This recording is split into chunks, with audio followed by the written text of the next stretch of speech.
يا رسول الله سلام عليك يا رفيع الشان والدرج يا رسول الله من عليك يا رفيع الشان والدرج كل بيت أنت ساكنه ليس محتاجا إلى سرج يا رسول الله سلام عليك يا رفيع الشان والدرج ومريض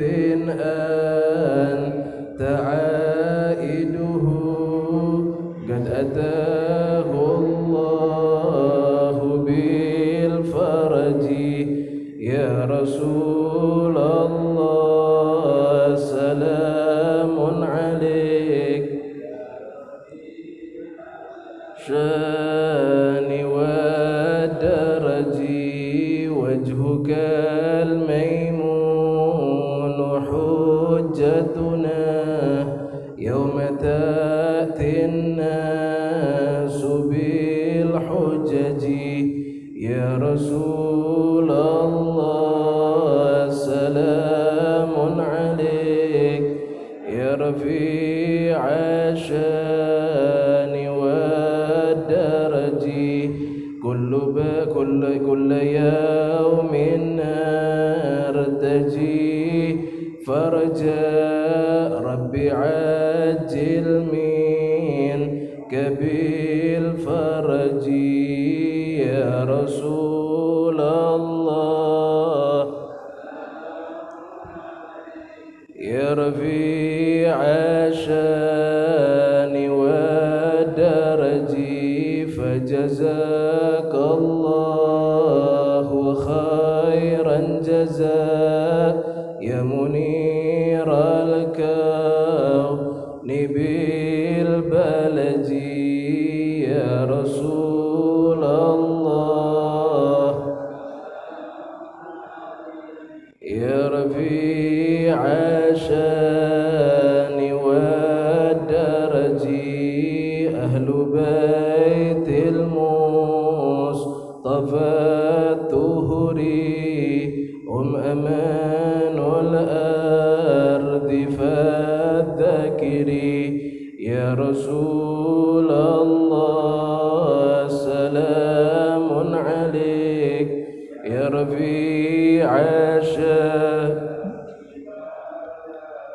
شبهوا بالأنجم زهري مثل ما قد جاء في سنني يا رسول الله من عليك يا رفيع الشان والدرج ربي فانفعنا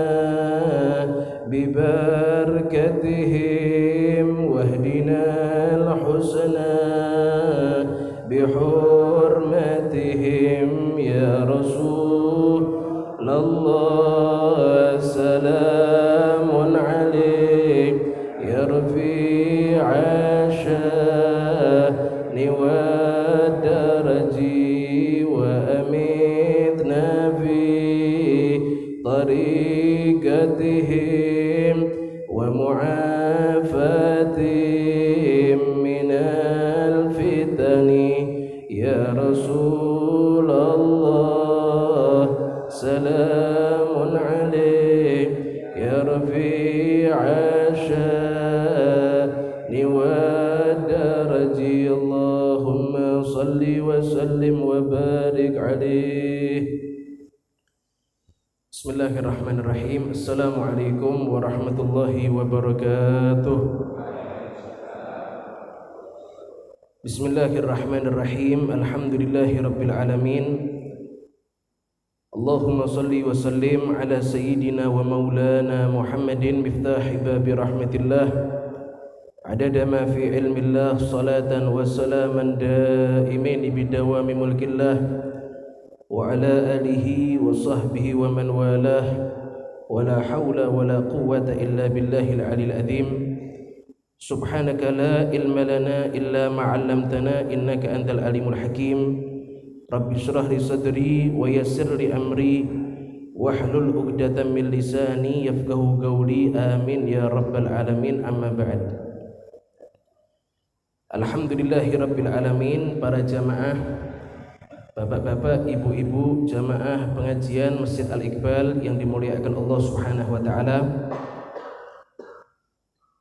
Alhamdulillahi rabbil alamin. Bersyukur kepada Allah taala di waktu antara maghrib dan isya yang dikatakan oleh para ulama kanzun min kunuzil akhirah. Waktu antara maghrib dan isya ini adalah salah satu waktu yang sangat berkah sekali. Banyak sekali keberkahan-keberkahan yang Allah Ta'ala berikan bagi orang yang menghidupkan antara maghrib dan isya. Dan bersyukur kepada Allah Subhanahu wa Ta'ala, selesai daripada mengerjakan sholat maghrib berjamaah, kita masih duduk di dalam masjidnya Allah sambil kita beriktikaf. Kita mendengarkan wejangan-wejangan nasihat, riwayat-riwayat yang berkenaan masalah syama'il perangainya Rasulullah sallallahu alaihi wasallam. Semoga apa yang kita dengar pada malam hari ini insyaallah menjadikan ilmu yang manfaat dan insyaallah menambahkan kecintaan kita kepada junjungan kita Nabi besar Muhammad sallallahu alaihi wasallam. Di dalam pembahasan yang lalu kita masih membahas beberapa riwayat yang berkenaan masalah marah atau bahagianya Rasulullah sallallahu alaihi wasallam. Nah, kita sudah bahas pada pertemuan yang lalu bahwasanya marah itu tidak bisa dipukul rata perbuatan yang tercelah. Yang namanya marah itu tidak setiap marah itu tercelah. Tapi ada kalanya marah itu baik, ada kalanya marah itu dia tercelah. Marah itu bisa menjadi baik kalau marah karena mempertahankan agamanya Allah Ta'ala. Marah itu bisa menjadi baik kalau misalnya kita marah kepada orang yang melecehkan Allah Subhanahu wa Ta'ala, yang tidak patuh dengan perintahnya Allah Ta'ala. Sampai-sampai sudah dikatakan tidak ada orang yang lebih marah ketika melihat kemungkaran lebih daripada marahnya Rasulullah sallallahu alaihi wasallam. Oleh karena itu marah dalam hal seperti ini sangat dianjurkan. Dan ini adalah suatu hal yang terpuji. Bukti marahnya kita itu tanda imannya kita kuat kepada Allah Ta'ala. Bukti marahnya kita ketika melihat kemungkaran itu pertanda kalau imannya kita itu sempurna. Sebaliknya kalau misalnya murka karena pribadi kita diganggu, sebagaimana Rasulullah sallallahu alaihi wasallam, beliau tidak pernah murka ketika pribadinya diganggu. Oleh karena itu murka terhadap pribadi kita kalau diganggu sama orang, ini murkanya tercelah. Bukan murka yang baik tapi murka yang jelek. Tapi murka yang baik itu kalau mempertahankan agama Allah atau melihat kemungkaran kita marah, lah ini adalah murka yang baik yang dikerjakan oleh Rasulullah sallallahu alaihi wasallam. Kemudian dikatakan di dalam riwayat yang lain bagaimana itu Rasulullah sallallahu alaihi wasallam, beliau itu kalau tidak senang dengan sesuatu.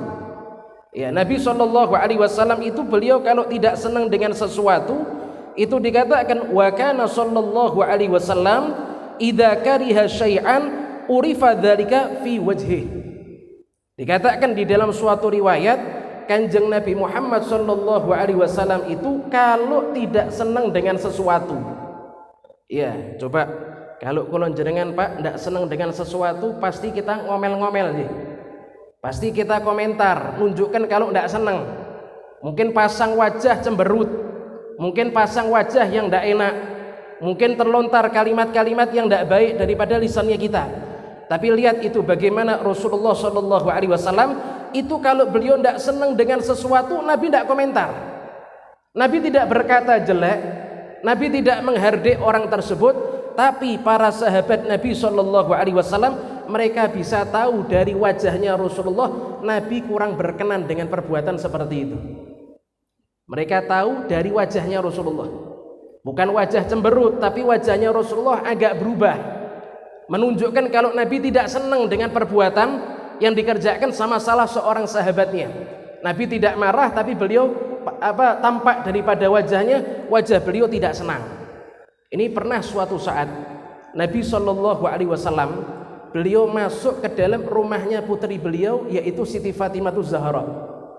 Maka sesampainya Rasulullah di dalam rumah Siti Fatimah Zahra, Nabi itu ngelihat ada yang namanya bantal-bantal. Ya, yang namanya apa? Bantal-bantal fiha tasawir. Bantal-bantal itu ada gambar-gambar. Ya, ada bentuk gambar-gambar. Ketika itu Nabi SAW ketika masuk ke dalam rumah putrinya, Nabi kurang berkenan dengan pemandangan seperti ini. Iya, Nabi kurang berkenan dengan pemandangan seperti ini. Kenapa sebabnya? Nabi tidak merasa layak kalau putrinya Rasulullah SAW itu ada gambar-gambar seperti itu. Maka apa yang dikerjakan sama Rasulullah? Apa Nabi menegur Siti Fatimah kemudian marah dengan Siti Fatimah? Riwayat mengatakan Nabi diam, tapi Siti Fatimah tahu kenapa kok Rasulullah diam. Ya, Nabi diam, Nabi tidak marah, Nabi tidak mengeluarkan ucapan yang kasar seperti kita kalau tidak senang dengan sesuatu, tapi Nabi diam. Akan tetapi Siti Fatimah beliau bisa memahami dari diamnya Rasulullah SAW. Ketika itu Nabi kurang berkenan dengan perbuatan seperti itu. Maka lekas sama Siti Fatimah, bantal tersebut dikeluarkan dari rumahnya Siti Fatimah. Baru ketika itu Nabi SAW tampak wajahnya bahagia. Nah, ini salah satu cerminan ya seseorang yang mulia di hadapan Allah Ta'ala. Orang itu kalau baik, orang itu kalau kualitasnya bagus, maka wajahnya itu juga berkualitas. Iya, orang itu kalau akhlaknya baik, maka tampak daripada tingkah lakunya. Bahkan ketika tidak senang saja masih berakhlak, ketika tidak senang saja masih beradab. Nah, coba lihat orang di zaman sekarang, umat Islam zaman sekarang. Kalau misalnya masuk ke dalam rumah pulang dari kerja, niku nyuwun sewu, istrinya belum selesai masak, biasanya ngamuk napa mboten, Bu? Suami jenengan ngamuk napa mboten niku? Goreng-goreng. Niku mungkin napa niku? Nyebutkan kejelekannya kalau jenengan mungkin ungkit niku mungkin bisa jadi niku.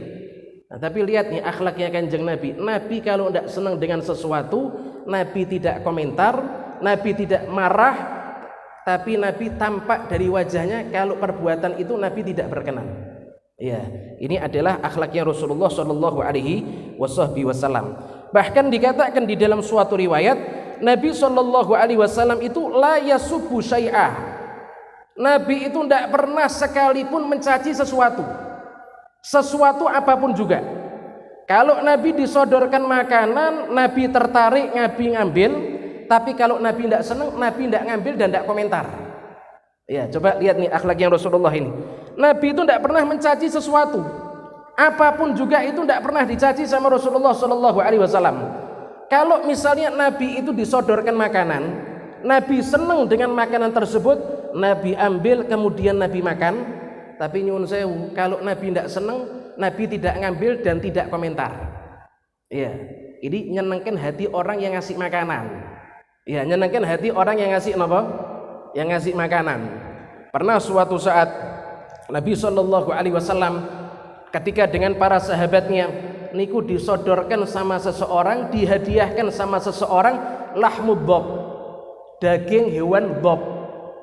Jenengan tepang bob napa mboten? Bob niku kalau dilihat dari napa terjemah, kamus terjemah niku biawak. Tapi sebenarnya biawak niku bukan bob. Ya, jenengan tepang biawak napa mboten? Biawak yang di sawah niku. Niku hukumnya napa dagingnya niku? Halal napa haram niku? Napa? Halal napa haram niku, Bu? Halal napa haram niku? Biawak niku dimakan boleh napa mboten? Ya ndak boleh biawak kok dimakan. Biawak niku termasuk hewan yang haram dimakan, ndak boleh biawak dimakan. Biawak, ulo, cecak, tekek. Nah, niku hukumnya apa niku? Haram dimakan.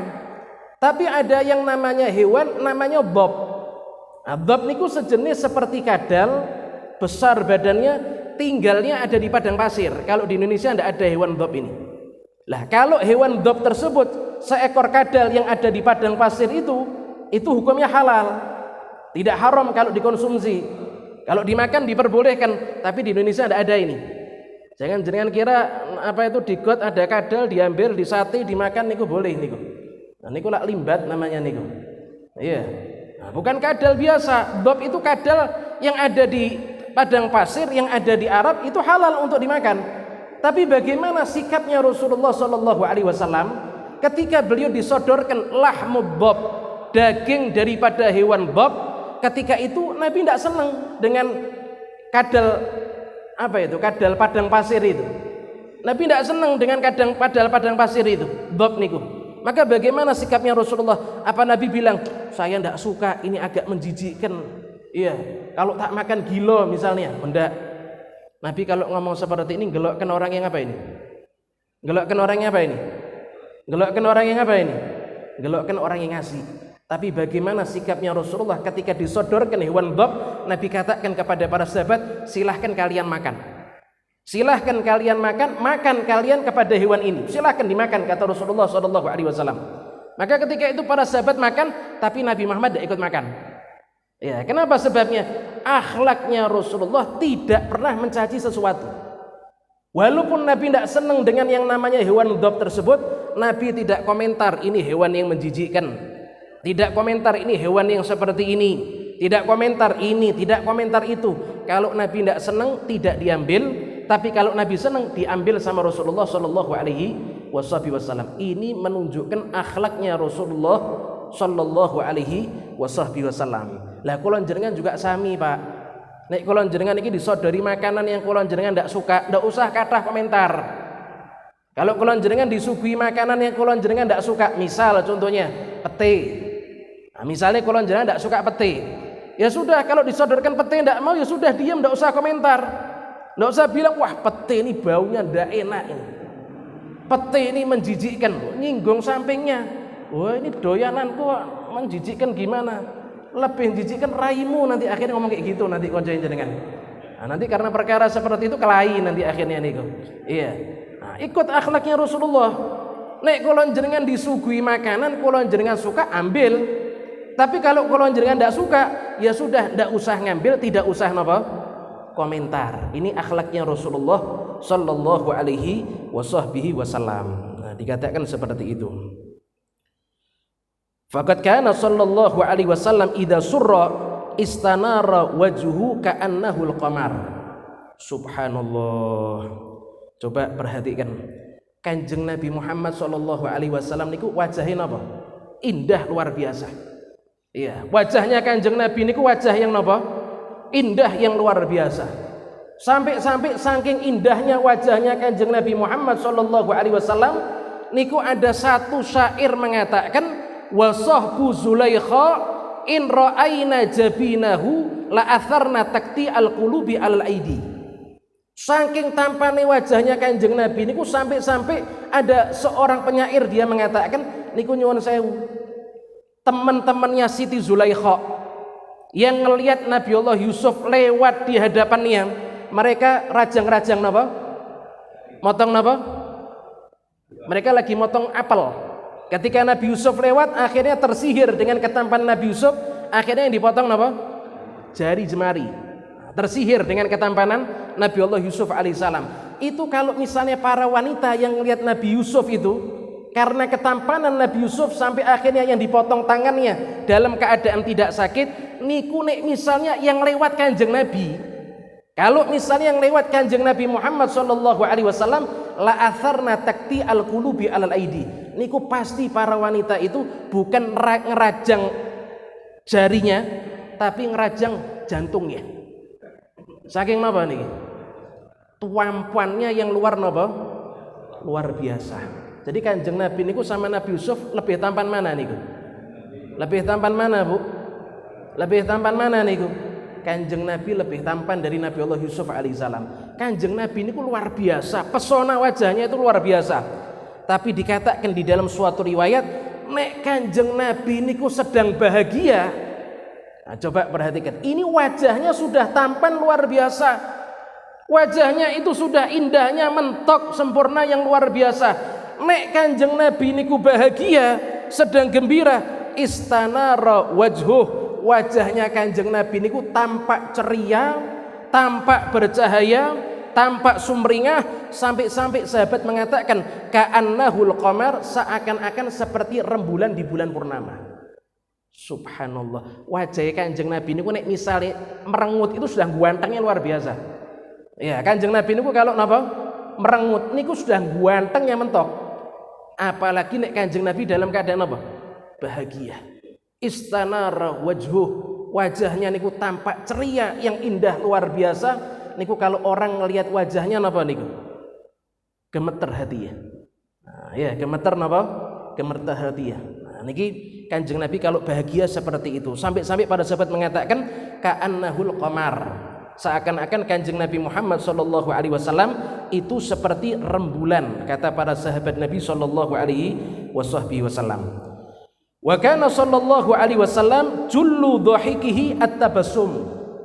Ya, kemudian dikatakan di dalam suatu riwayat bahwasanya Nabi sallallahu alaihi wasallam itu kebanyakan ketawanya beliau niku kalau tertawa, kebanyakan tertawanya beliau at-tabassum adalah tersenyum.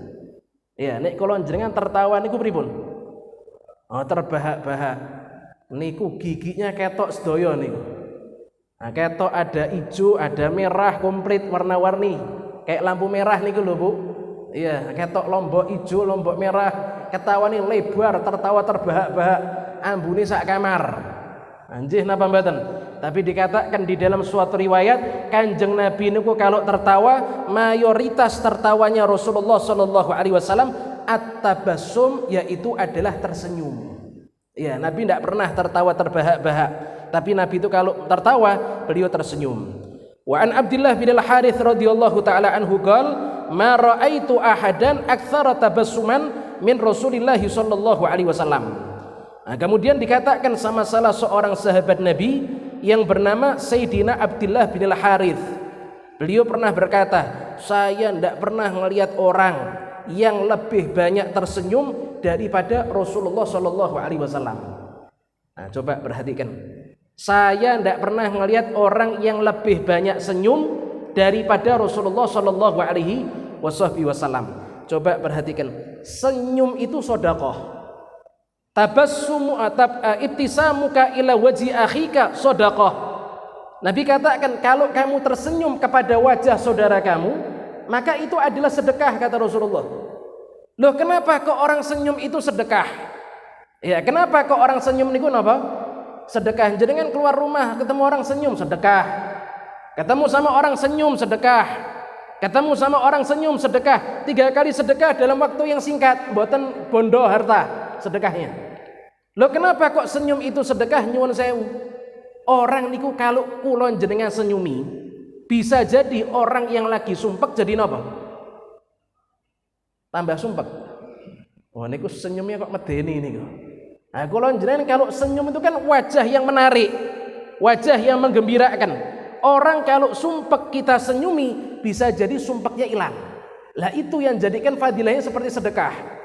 Belum tentu jenengan kalau sedekah hilangkan sumpeknya orang, tapi bisa jadi orang tersenyum kepada wajah orang muslim ketika itu sedang sumpek, ngelihat senyumnya kita, akhirnya napa?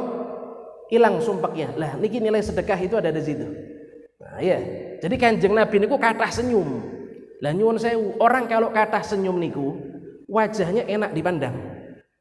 Orang kalau banyak senyum itu wajahnya enak napa? Enak dipandang. Coba jenengan lihat para alim ulama niku, mereka ndak ada yang suka merengut. Iya. Nek jenengan ngelihat orang-orang soleh niku lho, fotonya orang-orang soleh niku lho. Fotonya Habib Umar bin Hafid, fotonya Mbah Hamid Pasuruan, fotonya Mbah Hasyim Asy'ari. Semua para ulama itu mereka wajahnya wajah orang yang suka senyum. Di samping wajahnya itu suka senyum, mereka ahli sujud kepada Allah tanpa atharu sujud ada di wajahnya. Makanya orang-orang kalau melihat wajahnya orang soleh seneng, gembira. Niku nyuwun sewu di kota Solo niku, ya di Pasar Kliwon kota Solo, di Masjid Ar-Riyad yang ada di kota Solo niku tahun 2006 wafat Al Habib Anis bin Alawi Al Habsyi. Habib Anis bin Alawi Al Habsyi ini kalau jenengan ngelihat fotonya, nanti mungkin Pak Tio bisa nunjukkan fotonya, sering ke Masjid Riyadh beliau. Iya.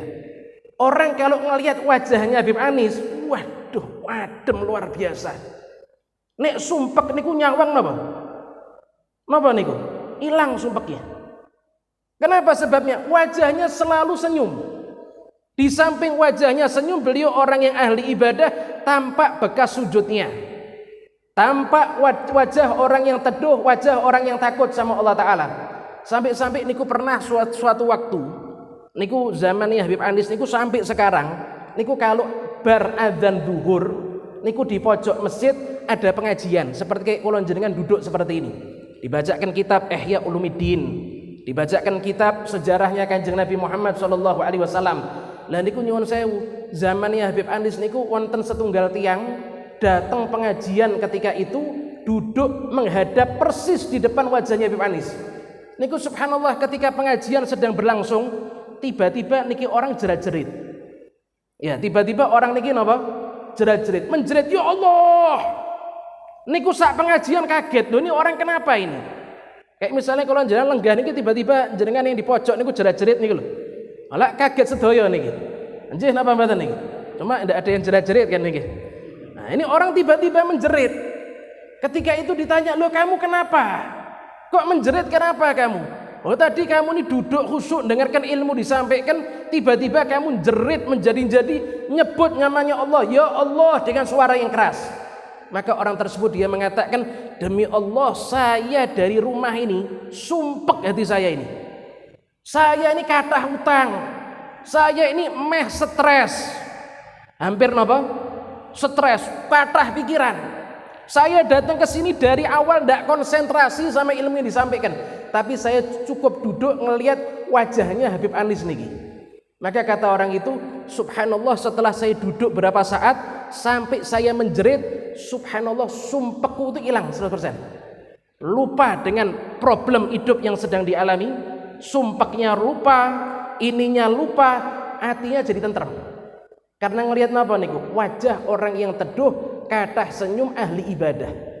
Lah niki wajah umat Kanjeng Nabi, ulama umat Kanjeng Nabi. Lah nek wajah Kanjeng Nabi kira-kira pripun niku? Lah nek wajah Kanjeng Nabi kinten-kinten pripun niku? Ini baru wajah umatnya Kanjeng Nabi, ulamanya umatnya Kanjeng Nabi Muhammad sallallahu alaihi wasallam. Lah nek wajahnya Kanjeng Nabi pripun niku? Wah, luar biasa. Nah, niki mugi-mugi insyaallah ndak sampai kolon jenengan mati kecuali sudah ditampakkan wajahnya Kanjeng Nabi di dalam mimpi kulon jenengan sedaya. Amin amin Allahumma amin ya rabbal alamin. Bu, orang kalau senyum, orang itu kalau senyum tunjukkan senyum yang ikhlas. Orang itu kalau senyum tampak tunjukkan senyum yang sempurna. Senyum yang sempurna niku pripun? Senyum yang sempurna niku sampai kelihatan gigi napa nih? Taringnya. Orang yang sempurna itu kalau senyum, sempurna senyum itu kalau tampak gigi taringnya. Makanya di riwayat yang lain banyak juga menceritakan Nabi SAW ketika tersenyum hatta badat nawajiduh, hatta badat thanayah. Ketika Nabi tersenyum itu sampai kelihatan gigi apa nih? Gigi taring. Jadi nek senyum niku jangan seperempat mawon. Jangan tepang senyum seperempat niku. Niku cuma bibirnya doer sedikit niku. Ya, bibirnya agak ceper sedikit niku. Tapi kalau senyum niku yang sempurna kelihatan giginya sampai gigi taringnya napa? Kelihatan. Ini kalau senyum seperti ini tapi dengan catatan giginya resik nggih, Pak. Nah, nyuwun sewu niki giginya ketok kabeh tapi gudalnya ketok ya. Nah, nyuwun sewu menjadikan orang ndak nafsu salat niku. Menjadikan orang kesurupan mungkin niku bisa jadi niku. Nggih, giginya bersih kemudian ketika senyum lebar senyumnya kelihatan gigi taringnya. Lah niki senyum yang sempurna niku seperti itu. Lah Kanjeng Nabi orang yang paling banyak senyum. Orang yang dapat senyumnya Kanjeng Nabi Muhammad SAW akan merasakan keindahan yang luar biasa. Iya, akan merasakan keindahan yang luar biasa. Wa kana sallallahu alaihi wasallam la yuhadditsu haditsan illa tabassam.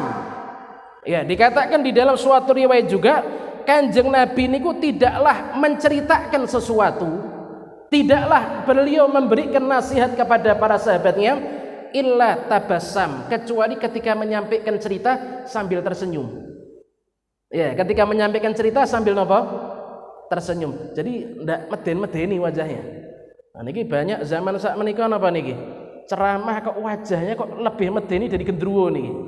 Oh ndak ada senyumnya sama sekali.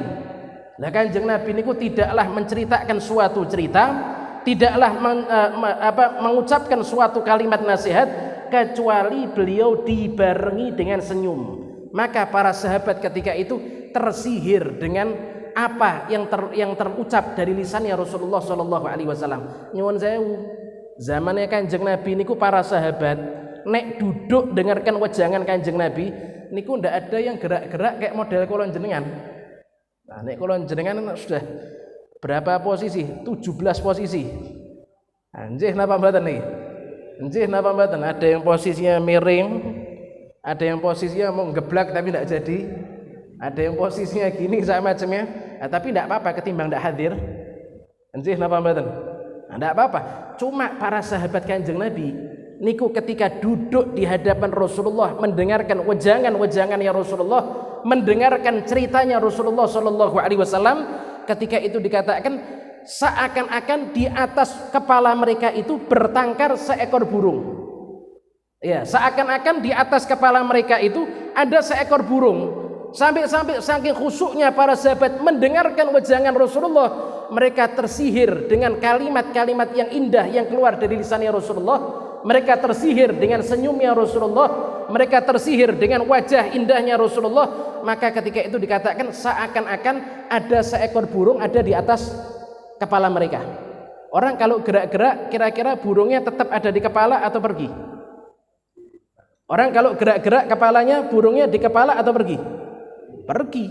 Tapi ini ketika para sahabat mendengarkan wejangannya Rasulullah, mereka duduk khusyuk mendengarkan apa yang diucapkan sama Rasulullah, mata ngelihat wajahnya Rasulullah, saking khusyuknya seekor burung itu ada di atas kepala mereka. Sampai dipikir burung ini patung. Ya, sampai dipikir burung niki napa? Patung. Nah, ya. Kenapa kok mereka bisa seperti itu? Nabi itu kalau cerita banyak senyum. Ketika menyampaikan nasihat beliau tersenyum. Lah senyumnya Nabi Muhammad SAW menjadikan hati mereka itu apa? Wah, jatuh cinta yang luar biasa kepada Rasulullah Sallallahu Alaihi Wasallam. Nah, jadi seperti itu. Ya, Nabi Sallallahu Alaihi Wasallam beliau kalau cerita, ya beliau banyak tersenyum. Dikatakan di dalam suatu riwayat seperti itu. Wa kana sallallahu alaihi wasallam idza jara bihi dhahik wa dha'a yadahu ala fih. Ya. Kemudian dikatakan di dalam suatu riwayat kalau misalnya Nabi itu tertawa. Nabi itu kan kebanyakan tertawanya tersenyum. Tapi tidak menutup kemungkinan Nabi pernah tertawa. Iya. Lebih daripada tersenyum. Tapi dikatakan kalau Nabi tertawa itu selalu Nabi menutup apa itu? Mulut dia. Nah, ya. Nabi ngerjakan seperti ini supaya kulon jenengan mendapatkan pelajaran. Orang kalau tertawa terbahak-bahak niku ndak boleh. Tapi kalau tertawa tidak sampai terbahak-bahak itu tidak ada masalah. Kalau orang tertawa terbahak-bahak itu dikatakan orang itu kalau berilmu ketika dia tertawa ilmunya rontok satu. Orang itu kalau berilmu dia tertawa ilmunya rontok berapa? Satu. Nek hidupnya ketawa terus lama-lama jadi apa itu? Jadi apa? Entek ilmunya. Habis ilmunya itu. Iya. Boleh orang tertawa tapi tidak boleh sampai terbahak-bahak. Nabi ajarkan dan Nabi praktekkan di hadapan para sahabat. Ketika Nabi beliau tertawa, apa yang dikerjakan sama Rasulullah? Nabi menutup mulutnya dengan telapak tangannya Rasulullah Shallallahu Alaihi Wasallam. Nah, ini adabnya orang tertawa. Jadi ini orang tertawa mulutnya diapakan? Mulutnya diapakan? Ditutup. Ya, sebagaimana orang kalau menguap juga napa? Ditutup. Orang kalau menguap niku disunahkan nutup mulut. Jangan sampai ada suara wah. Enggak boleh itu. Itu dikatakan Sahih Al-Bukhari, orang kalau dia tatha'ub, dia angop, dia menguap sampai bersuara wah atau suara bagaimana, syaitan itu tertawa. Dhahika syaitan. Syaitan tertawa. Kenapa syaitan tertawa? Mukanya lucu. Orang kalau anggap niku mukanya apa? Mukanya lucu. Setan tertawa. Angop itu godaannya setan. Kalau kita sampai menguap sampai bersuara itu tidak boleh. Iya. Makanya orang kalau dia menguap atau orang dia tertawa itu sunahnya dia apakan? Ditutup mulutnya. Nah, ya. Nah, nutupnya dengan apa? Nutupnya dengan telapak kiri bagian sini. Nah, ya telapak kiri bagian apa nih? Bagian bohir, bagian ini yang sini. Jadi kalau angop kayak gini nutupnya. Nah ya bukan seperti ini tapi nutupnya seperti ini. Gini ya enggak apa-apa. Cuma yang dipraktekkan sama Rasulullah seperti ini. Yang Nabi ajarkan seperti ini. Nah ya nutupnya seperti itu. Nah, jadi ini termasuk adab akhlak daripada orang yang tertawa. Kalau misalnya tertawa tutup mulutnya dengan tangannya. Ya supaya apa? Dikatakan di sini supaya yang ada di mulut itu tidak kelihatan. Nah ya supaya yang ada di mulut itu tidak kelihatan, yang di dalam mulut tidak kelihatan. Nyuwun sewu, yang di dalam mulut kula jenengan iki pemandangan bagus napa nyuwun sewu menjijikkan. Nah, coba nek jenengan dekat sama temen jenengan ababi.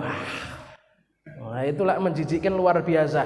Wis baunya ndak enak, pemandangan dalam mulut kan bukan pemandangan yang bagus untuk ditampakkan. Kalau wajah tampakkan. Kalau apa yang di dalam mulut kita jangan ditampakkan. Makanya Nabi ajarkan kalau kita tertawa, kita menguap, tutup mulutnya. Supaya apa? Apa yang ada di dalam mulut tidak kelihatan. Ya, mungkin ketika tidak tahu kita ini kalau habis makan kadang-kala kan ada daging yang nyelinap. Ya, bahasanya apa itu? Selilitan. Ya, ada selilit. Ada daging yang terselip ada di tengah-tengah gigi, di antara gigi. Itu kan bukan pemandangan yang enak kalau dilihat. Makanya kalau pas buka mulut tutup mulutnya. Ketika tertawa ditutup, ketika menguap juga ditutup. Ini akhlaknya Rasulullah Shallallahu Alaihi Wasallam. Orang kalau ngikuti apa yang dikerjakan sama Rasulullah akan menjadi baik hidupnya. Orang kalau dia mengikuti apa yang dikerjakan sama Rasulullah maka akan menjadi manusia yang punya keistimewaan. Indah, hidupnya indah. Orang kalau ngelihat juga indah. Orang kalau ngelihat gerak-geriknya senang. Kenapa sebabnya? Semuanya ikut aturannya Rasulullah Shallallahu Alaihi Wasallam. Semuanya ikut dengan apa yang dikerjakan sama Rasulullah Shallallahu Alaihi Wasallam. Nah, niki masih berapa menit deh? Masya Allah. Jam saya masih 20 menit ini.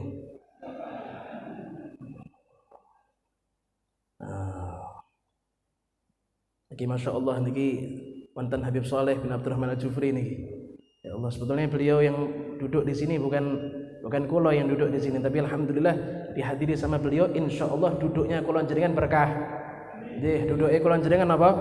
Berkah. Insya Allah duduknya kulo jenengan diturunkan rahmat daripada Allah Subhanahu wa taala, dan apa yang kita dengar daripada riwayat-riwayat yang berkenaan masalah Rasulullah sallallahu alaihi wasallam insyaallah menjadikan kita cinta kepada Rasulullah sallallahu alaihi wasallam, dan semoga Allah Subhanahu wa taala jadikan kita semua termasuk orang-orang yang selalu mentauladani Nabi Muhammad sallallahu alaihi wasallam. Wa sallallahu ala sayyidina Muhammadin wa ala alihi wasallam walhamdulillahi rabbil alamin. Assalamualaikum warahmatullahi wabarakatuh.